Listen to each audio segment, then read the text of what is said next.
আপনারা কয় রাকাত তারাবি পড়েন? ভাই তাড়াতাড়ি কোন, দেরি করা যায় না। কয় রাকাত পড়ি তারাবি? 20 রাকাত। 20 রাকাতে কয়টা সেজদা হয়? এবার 20 রাকাতে কয়টা সেজদা হয়? আর এক রাকাতে কয়টা করে সেজদা করি? দুইটা। তো 20 রাকাতে 40। একটা করে সেজদার বিনিময়ে আপনার আমাদের দয়ালু আল্লাহ 1500 করে নেকি দেবার কথা জানিয়েছে। তোমার 40টা সেজদায় 40 গুণ 1.5 কত হয়? 60,000 নেকি একদিনের তারাবিতে। জান্নাত যাবার জন্য কসম দিয়ে বলছি একটা নেকির দরকার। জান্নাত যাবার জন্য একটা নেকির দরকার। ফাম্মা মান সাকুলাত মাওয়াজিনহু ফাহুয়া ফি ইশাতির রাদিয়া।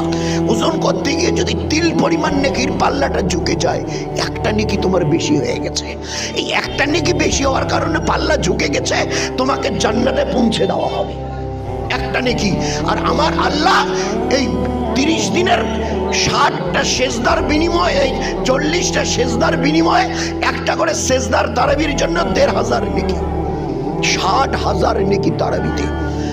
বন্যা বইছে ইফতারির সময় একজন, এই ভাই একটা খেজুর নেন না, এবার একটা হাতটা একটু পানি, এখানে ইফতারি করবে, একটু পানি নেন না, এই বোতলে পানি। আল্লাহ নবী কি বলেছে? তুমি কি দিয়েছো ওই রোজাদারকে? আল্লাহ রাসূল একটা খেজুর। এবার তুমি কি দিলে? বলে একটু হাতের তালুতে পানি। তাহলে এর বদলা কি আমি আল্লাহ নবী বলবো? আল্লাহ রাসূল বলেন বলে এতটুকু দেবার বিনিময়ে আল্লাহ তোমার পিছনের সমস্ত গুনাহ মাফ করে দিয়েছেন, আল্লাহ তোমাকে জাহান্নাম থেকে ছুটকারা দিয়েছেন। আর ওই ব্যক্তি রোজার মতো একটা পরিপূর্ণ রোজার সওয়াব আল্লাহ তোমাকে দান করেছেন। অতটুকু পানির বিনিময়ে পিছনের গুনাহ মাফ, জাহান্নাম থেকে নাজাত, আর ওই রকম ওই সাথীর একটা রোজার বরাবর সওয়াব আল্লাহ আমাদেরকে দান করবে।